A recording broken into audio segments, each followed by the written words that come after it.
예, 감사합니다. 오늘 그 본문의 말씀을 제가 읽어드리겠습니다. 고린도전서 1장 25절. 하나님의 어리석음이 사람보다 지혜롭고 하나님의 약하심이 사람보다 강하니라. 우리 김영춘 교수님 잘 아시겠지만 PUC에서 지금 신학과에서 봉직하고 있습니다. 우리 참 너무 행복한 것 같아요. 우리 교회는. 왜냐하면 가까이에 학교가 있고 또 거기서 언제든지 이렇게 필요하면은 또 리소스가 아주 좋은 것 같습니다. 오늘 특창의 말씀도 감사드리고요. 오늘 제목은 현재와 신정론이라는 주제로 말씀을 드리겠습니다. 많은 은혜 받으시기 바랍니다.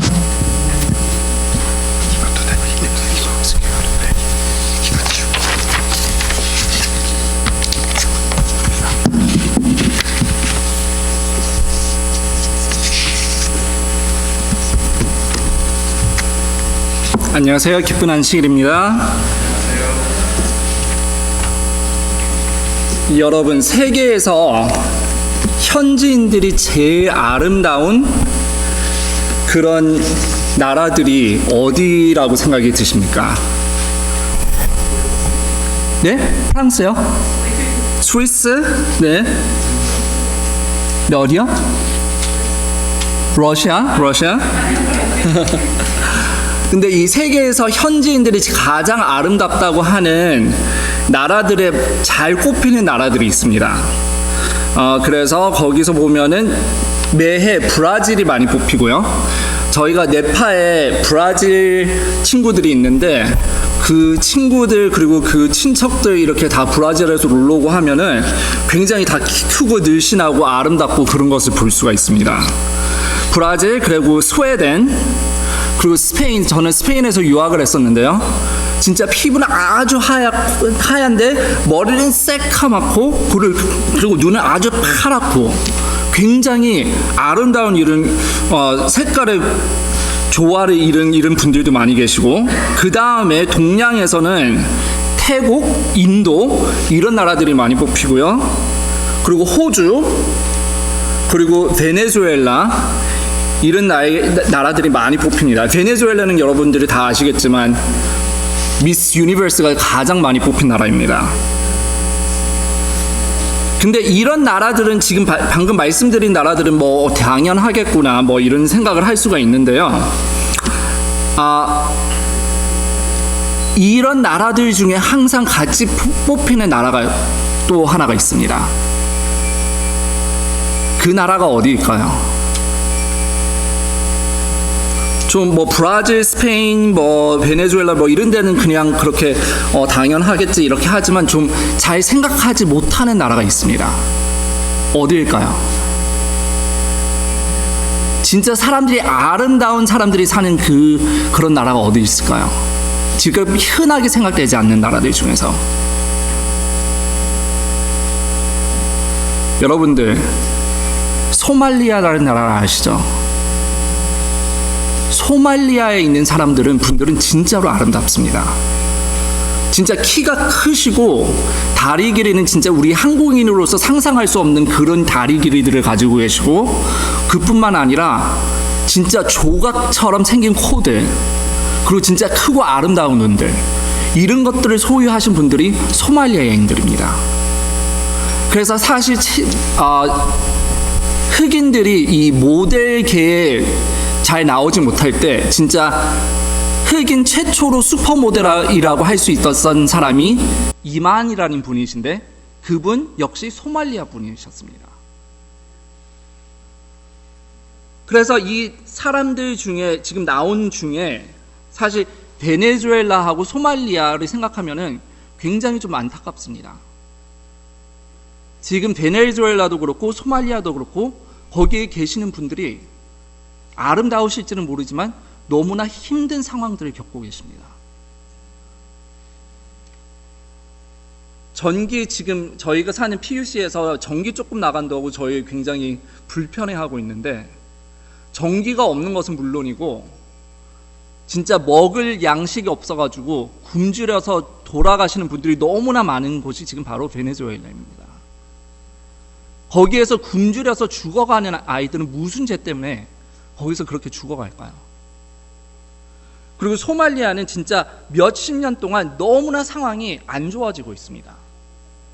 계속해서 한 3가지 주역으로 싸우는 사람들이 있고, 그래서 그 아프리칸 유니언, 그 아프리카 연합, 그리고 또 거기에 반항하는 그런 샤밥이라는 그런 분들, 그리고 또 거기에 또 대항하는 분들, 뭐 이런 식으로 해가지고는 한 적어도 3가지의 가장 큰 권력들이 싸우고 있는데, 그 권력들이 싸우면은 사실 죽는 사람들은 누구일까요? 물론 거기에 군인들도 죽지만 거기에서 항상 죽는 사람들이 굉장히 어린 아이들이 많이 죽습니다.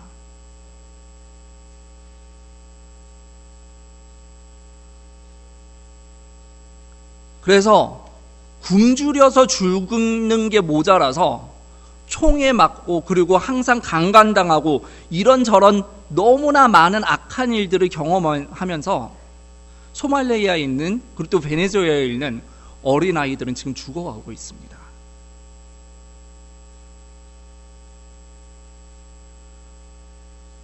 지금 이 세계에서는 3초마다 어린아이가 죽어가고 있습니다. 굶주려서 매 5초마다 어린아이가 한 명이 죽고, 그리고 목말라서 수분이 부족해서 매 7분마다 죽고요. 그리고 말레리아 병으로 인해서 30초마다 한 아이가 매일 죽고 있고요. 특별히 사하라 밑에 있는 아프리카 지역에서는 에이즈 그리고 말라리아 이런 병들을 다 합쳐서 한 초마다 아이가 항상 죽어가고 있습니다. 그리고 가난으로 인해서 3만 명이 오늘만 해도 죽을 것입니다. 그렇지만 이것은 너무나 먼 아프리카라고 생각을 할 수가 있지만, 미국도 어떨까요? 미국도 모든 것이 완벽하지만은 않습니다. 미국에서는 3시간마다 한 명의 어린아이가 뭐 때문에 죽습니까? 총에 맞아서 죽습니다.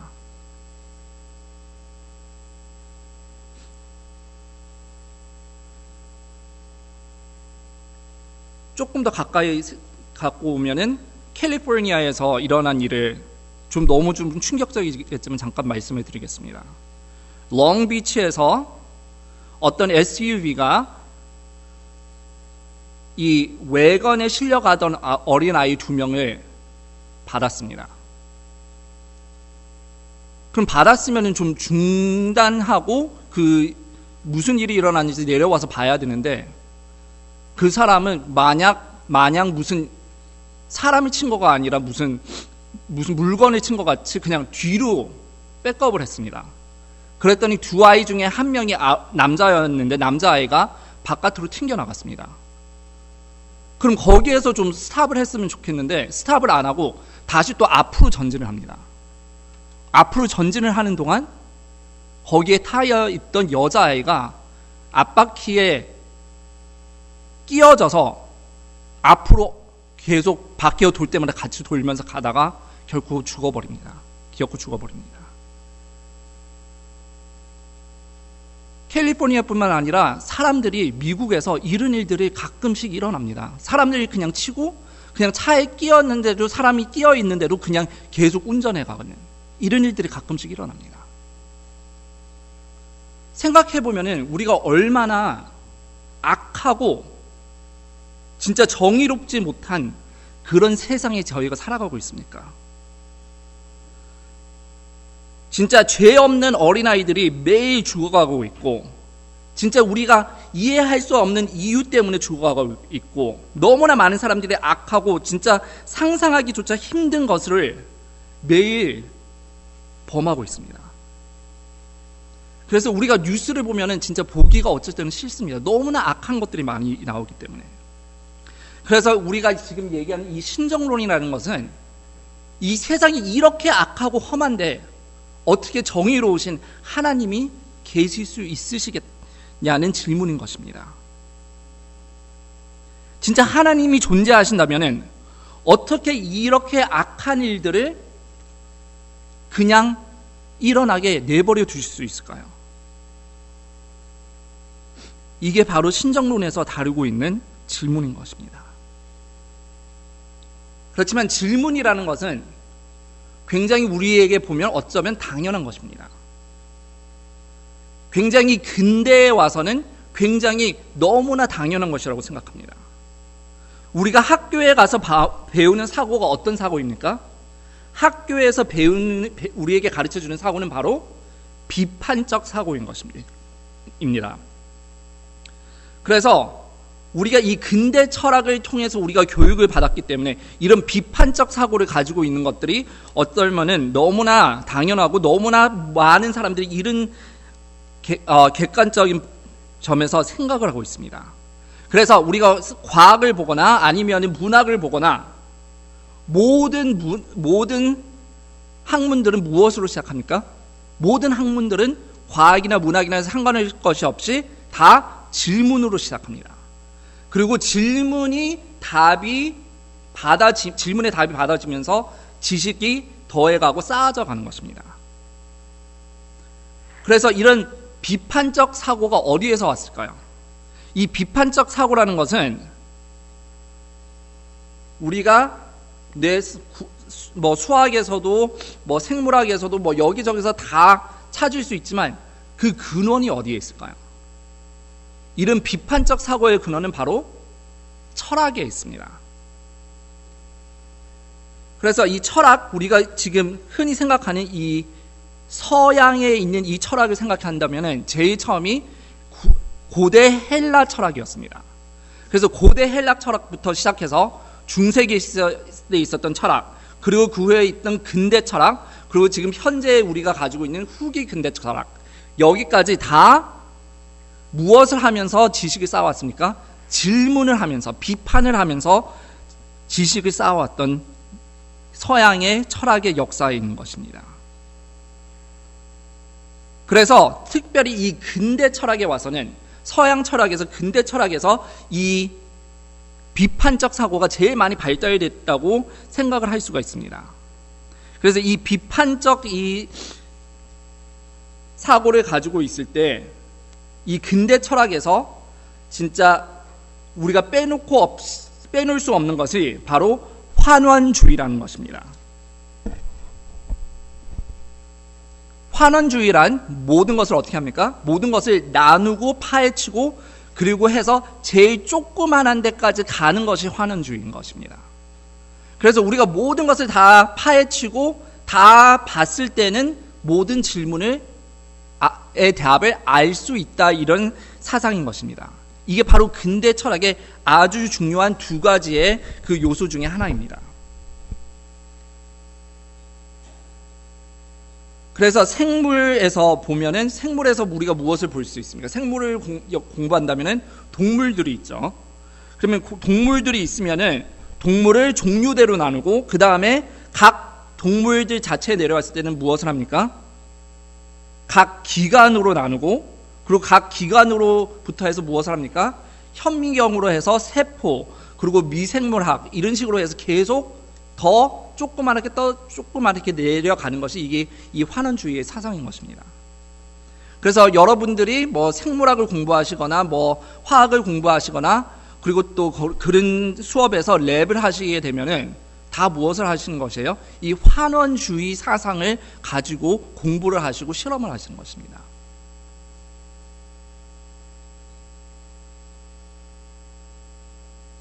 그래서 근대 철학은 아주 인간에 관한 긍정적인 사상을 가져왔습니다. 환원주의가 있으니까 우리가 그전에 깨닫지 못했던 그런 질문들의 답을 얻을 수가 있었던 것입니다. 사실 생각해 보시면 지금 코비드 때문에 우리가 다 백신을 맞으라고 하고 이러고 있는데, 백신이 무엇 때문에 나온 것입니까? 백신이라는 것은 미생물학 때문에 나온 것입니다. 미생물학은 무엇에서 나왔습니까? 바로 환원주의 사상에서 나온 것입니다. 그래서 근대 철학의 바탕으로 한 과학들은 굉장히 수많은 발전들을 이 인류에게 가져다 주었습니다. 그렇기 때문에 이런 많은 발전을 하고 이런 많은 이런 것들을 얻었기 때문에 근대 철학에서는 인간들은 항상 향상된다고 생각을 했습니다. 그전 사람들은 미개했고 그전 사람들은 이해하지 못했던 것을 우리는 환원주의로 다 알아내고 있기 때문에 우리는 훨씬 더 뭐하다고요? 훨씬 더 발전됐고 훨씬 더 좋고 훨씬 더 깨달음이 있고 이렇다고 생각을 했습니다. 그래서 그렇기 때문에 이 진보 사상이라는 것이 이 근대 철학에서 일어나게 되는 것입니다. 환원주의는 그러면 무엇을 다루는 것입니까? 환원주의를 하기 위해서는 무엇이 필요합니까? 우리가 환원주의라는 것을 하기 위해서는 우리가 보고 만지고 듣고 느낄 수 있는 것들이 있어야 되는 것입니다. 그렇기 때문에 이런 것들에게 근거를 둔 것이 바로 환원주의입니다. 그러면 이 환원주의 사상을 가지고 우리가 하나님을 이해할 수 있을까요?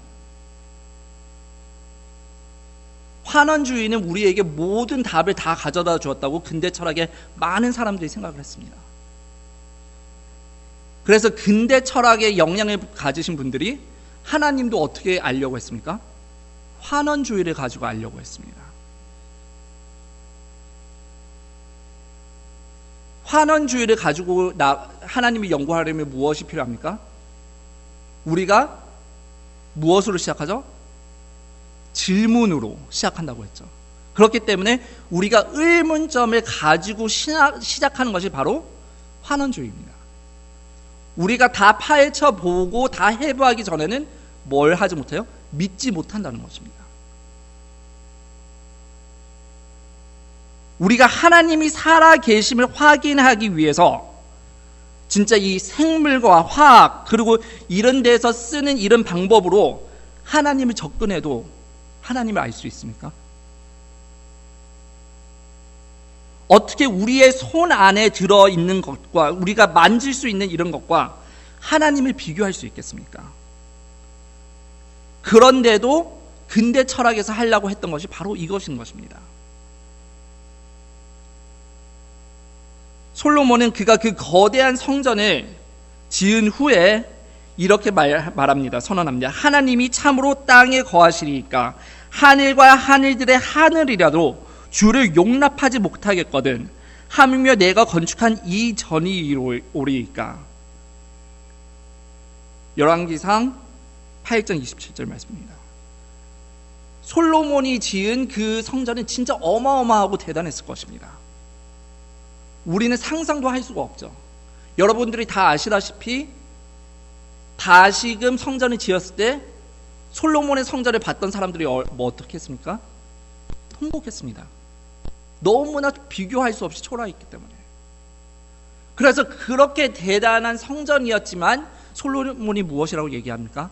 하나님을 영접할 수 없다는 얘기를 하고 있습니다. 그렇기 때문에 우리가 인간의 방법으로 하나님을 이해하려고 하는 것은 분명히 잘못된 것입니다. 그렇지만 이런 식으로 해서 근대 철학에서는 많은 신학들이 이루어지기 시작했고요. 그렇게 했기 때문에 하나님을 해부를 해볼 수가 있습니까?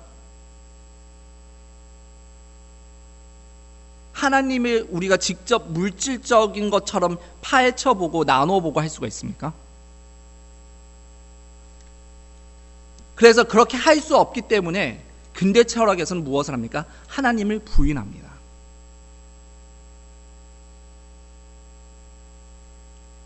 하나님이 살아계시다는 증거를 우리가 눈과 손으로 확인할 수 없기 때문에, 그리고 이 악에 물들인 이 세상을 하나님께서 주관하신다는 것을 논리적으로 설명을 할 수가 없기 때문에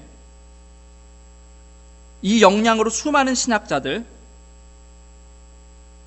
신학자들이라고 하지만 사실 많은 분들이 무신론자들이십니다. 히브리서 11장 6절에 무엇이라고 말씀을 하십니까? 히브리서 11장 6절의 말씀에서는 하나님께 나아가는 자는 반드시 그가 계신 것을 믿어야 한다고 얘기를 하고 있습니다. 우리가 하나님을 알기 위해서는 의심이 먼저가 아니고 무엇이 먼저가 되어야 되겠습니까? 믿음이 먼저 되어야 되는 것입니다. 하나님을 알기 위해서 우리가 하나님을 조금이나마 이해하기 위해서는 우리는 첫 번째로 믿음을 가지고 의심을 버리는 것이 우리가 해야 할 도리인 것입니다. 이 세상이 아무리 악으로 들끓어도 아무리 이해할 수 없는 부정행위를 목격을 한다고 해도 그 와중에도 하나님을 믿는다는 것이 참 믿음인 것입니다.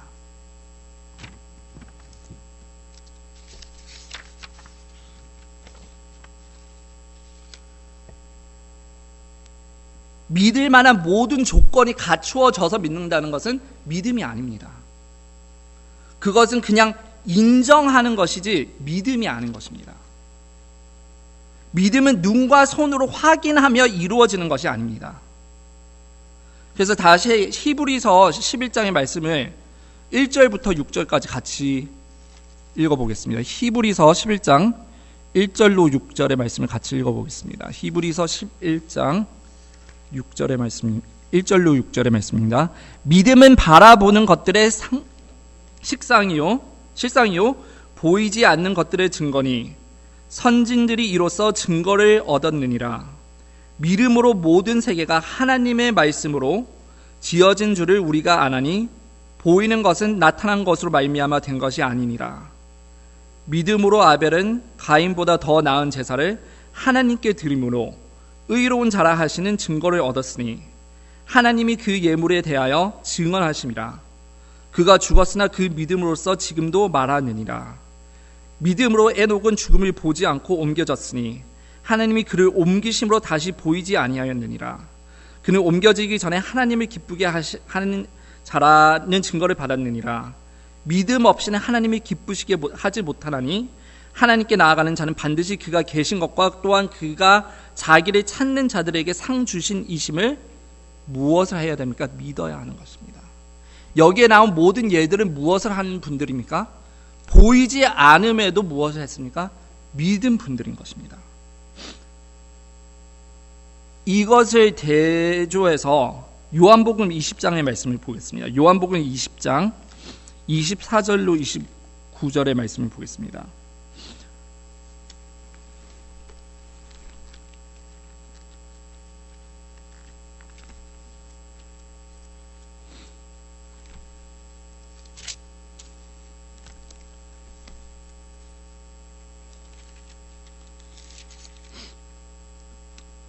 열두 제자 중에 하나로서 디두모라 불리는 도마는 예수께서 오셨을 때에 함께 있지 아니한지라. 다른 제자들이 그에게 이르되 우리가 주를 보았노라 하니 도마가 이르되 내가 그의 손의 못자국을 보며 내가 내 손가락에 그 못자국에 넣으며 내 손을 그 옆구리에 넣어보지 않고는 믿지 아니하겠노라 하니라. 여드레를 지나서 제자들이 다시 집 안에 있을 때에 도마도 함께 있고 문들이 닫혀 있는데 예수께서 오사 가운데 서서 이르시되 너에게 평강이 있을지어다 하시고 도마에게 이르시되 내 손가락을 이리 내밀어 내 손을 보고 내 손을 내밀어 내 옆구리에 넣어보라. 그리하여 믿음이 없는 자가 되지 말고 믿는 자가 되라. 도마가 대답하여 이르되 나의 주님이시요 나의 하나님이시니라. 예수께서 이르시되 너는 나를 본고로 믿으냐? 보지 못하고 믿는 자들은 복되도다 하시니라. 도마는 무엇을 요구했습니까? 자기가 직접적으로 눈으로 보고 손으로 만질 수 있어야지 믿을 수 있다고 했던 것입니다. 그리고 예수님께서 직접 나타나셔서 그렇게 할 수 있게 되었죠. 그렇게 할 수 있게 되었을 때 예수님께서 넣어보라고 하셨어요. 근데 차마 넣어보지는 못하겠고, 그래도 도마가 여기서 지금 믿었다고 우리가 얘기를 해야 하겠습니까? 예수님이 뭐라고 하십니까? 예수님은 네가 나를 믿었다라고 하시지 않고 뭐라고 하세요? 너는 나를 본고로 믿느냐라고 질문으로 끝내십니다.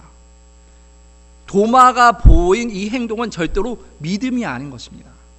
모든 증거가 갖추어져서 하는 것은 인정이지 믿음이 아닌 것입니다. 확실한 믿음의 인정은 보지 못하고도 믿는 사람들에게 있는 것이고, 그리고 우리가 이러한 믿음을 가질 때 예수님께서는 축복이 따른다고 말씀하십니다. 우리가 이런 믿음을 가질 때에 사람들은 또한 우리를 조롱합니다. 어리석다고, 논리적이지 못하다고.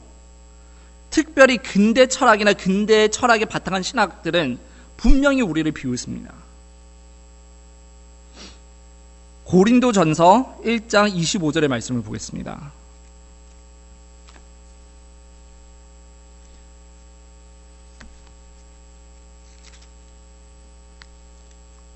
하나님의 어리석음이 사람보다 지혜롭고 하나님의 약하심이 사람보다 강하니라. 하나님을 제일 믿기 힘들 때일수록 하나님을 우리가 어떻게 해야 합니까? 더욱 믿어야 합니다. 그래서 이 V. Raymond Edmond라는 분이 이렇게 말씀을 하셨습니다. Never doubt in the dark what God told you in the light. 하나님이 빛에서 너에게 선사하신 그 진리들을 어두움에 있다고 저버리지 말라고 하는 말씀입니다. 아무리 힘들고 비난당해도 우리는 무엇을 해야 합니까? 하나님을 믿어야 합니다. 그래서 두 번째로 우리는 무엇을 하지 말아야 합니까? 첫 번째로 우리는 믿음을 가지고 일심을 하지 말아야 하고, 두 번째로는 무엇입니까? 우리는 하나님을 원망해서는 안 됩니다. 근대 철학, 그리고 근대 철학에 바탕한 신학들은 무엇이라고 얘기를 합니까? 하나님에 대한 충분한 근거가 없기 때문에 무엇을 해야 한다고 합니까? 하나님을 부인해야 한다고 합니다.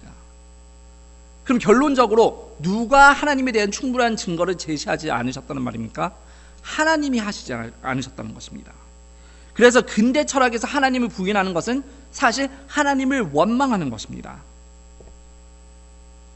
그래서 이런 근대 철학의 바탕에서 하나님의 존재를 거부하는 신학이 생겼고, 그렇기 때문에 근대 철학에서 이런 하나님을 부인하는 이런 것들을 가지고 기독교인들이 바라보았을 때, 여기에 대한 어떤 대응을 해야겠다, 이런 생각이 당연히 들었겠죠.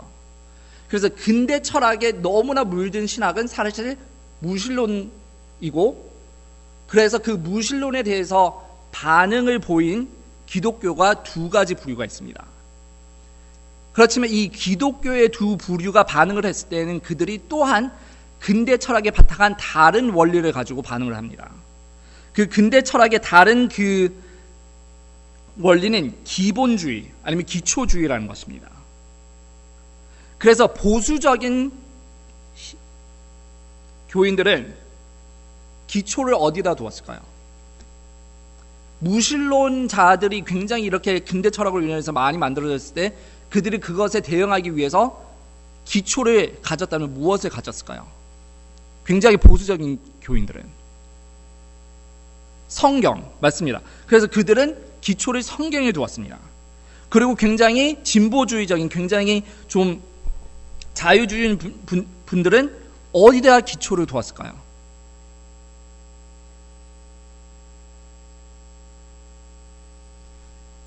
이 자유적인, 좀 더 진보주의적인 분들은 훨씬 더 근대 철학에 많이 물들어 있습니다. 그렇기 때문에 성경을 사실 그만큼 믿기가 힘듭니다. 그렇기 때문에 성경이 기초가 될 수가 없습니다. 그래서 성경이 기초가 되지 못하면 무엇이 기초가 됩니까? 그렇지만 하나님을 우리가 현미경으로 들여다볼 수가 있습니까? 그렇기 때문에 진보주의적인 신학계에서는 제일 기초로 둔 것이 경험이었습니다.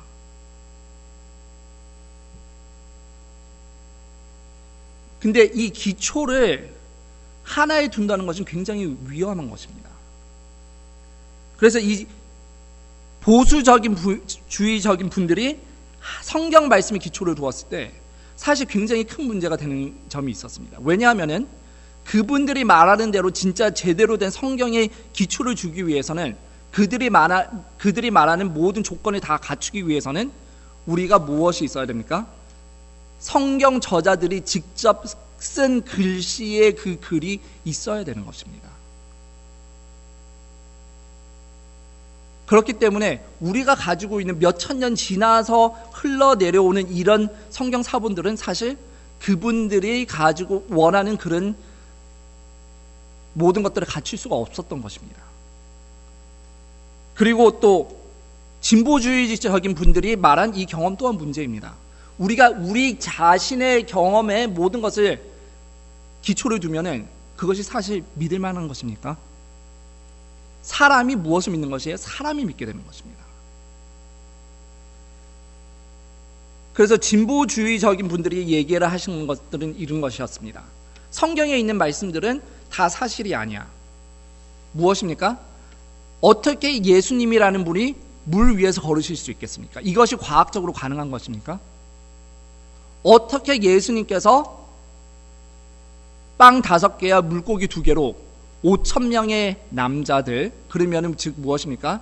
적어도 한 15,000명의 사람들인데, 여자와 아이들 이런 식으로 생각을 하면 적어도 15,000명이 되는 사람들을 빵 5개와 물고기 2개로 먹인다는 것이 과학적으로 설명이 됩니까?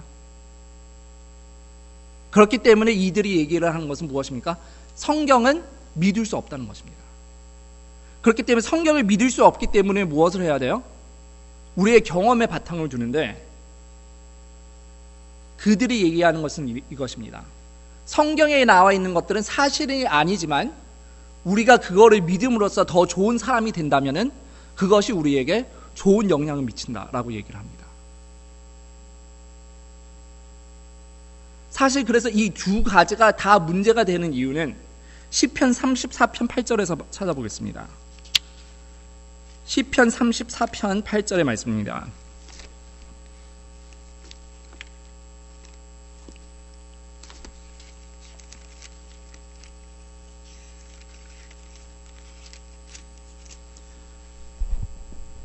너희는 여호와의 선하심을 맛보아 알지어다.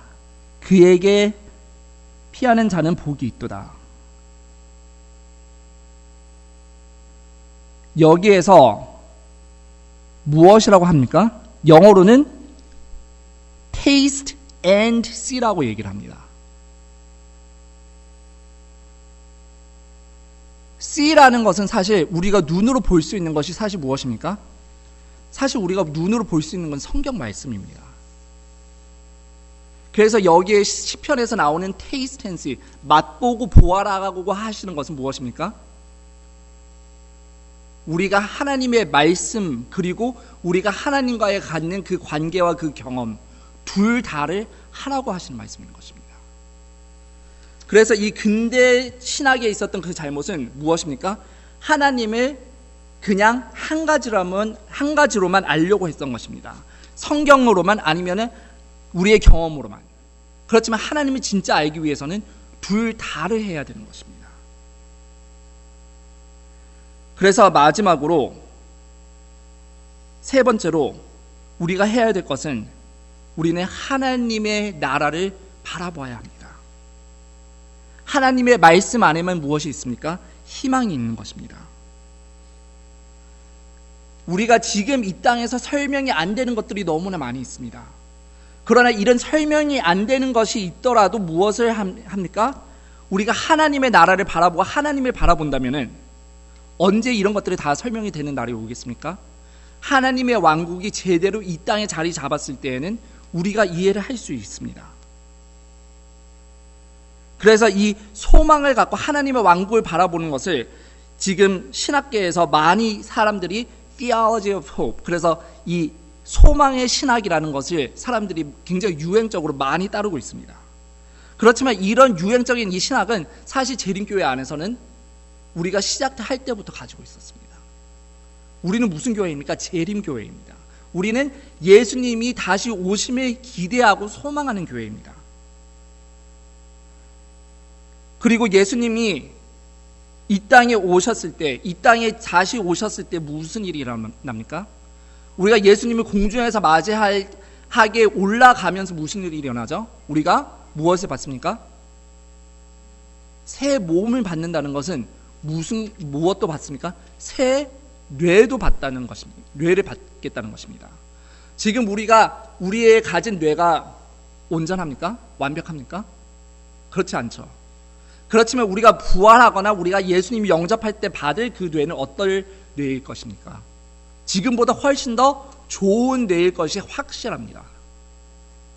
그래서 하나님의 나라에서 우리의 두뇌가 훨씬 더 완벽하고 훨씬 더 조건이 다 돼 가진 그런 뇌가 됐을 때 하나님께서 우리에게 설명해 주시면은 우리가 지금 이해하지 못한 모든 것들이 이해가 될 것입니다. 그렇기 때문에 우리는 하나님을 바라고 하나님을 따라야 하는 것입니다. 그래서 제가 지금 이 바이올린 활이 있는데요. 이 바이올린 활을 손가락으로 이렇게 한 손가락이 굉장히 여기 뾰족하죠? 여기에 대고 이렇게 균형을 맞추고 세울 수 있을까요? 할 수는 있겠습니까? 누구 한번 해보실 분은 있으세요? 할 수 있다고 다들 하죠. 이거 한번 해보실래요? 여기다가 딱 손가락을 이렇게 끝으로 한번 균형을.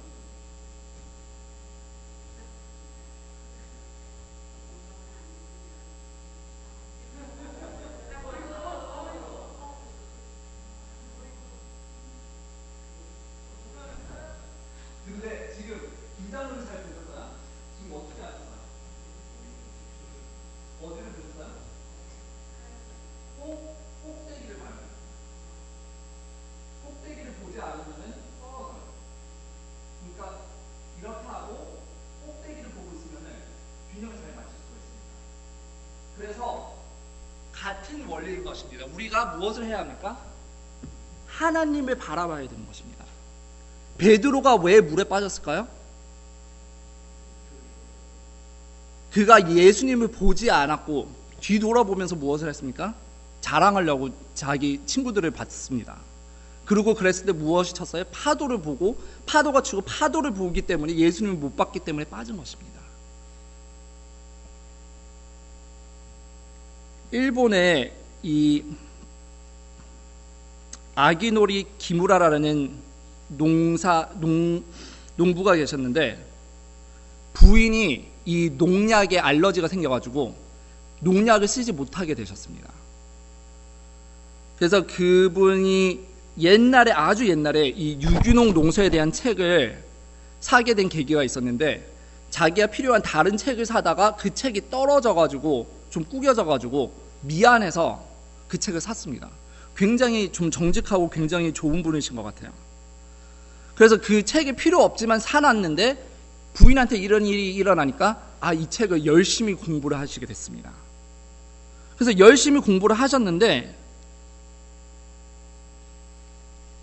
아무리 해도 이 벌레들 이런 것에서 나무들이 살아남지를 못하는 것입니다. 그리고 사과가 절대로 나오지도 않고 사과밭을 하셨는데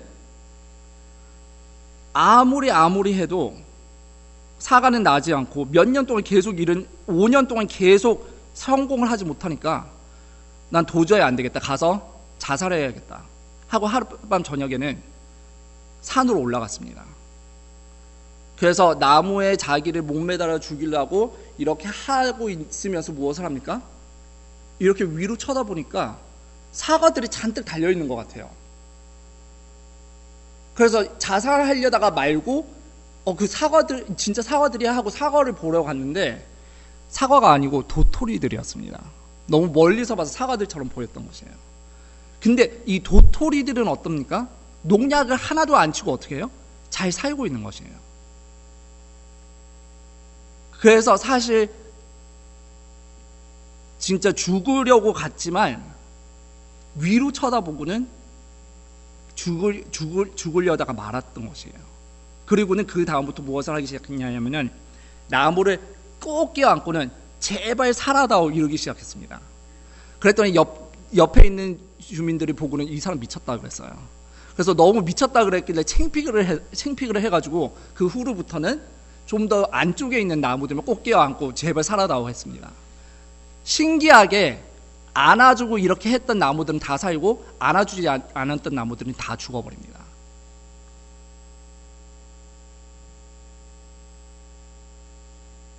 그리고 그 후에 꽃이 7개가 핍니다.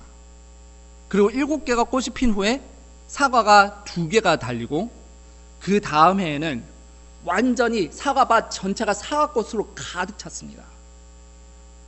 그래서 그 부인이랑 같이 그 사과 그 밭의 꽃을 보면서 진짜 감격해서 울음을 터뜨렸습니다.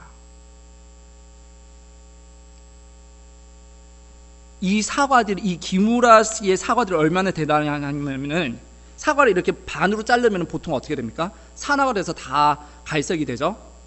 근데 이분 사과는 아무리 해도 갈색으로 되지가 않습니다.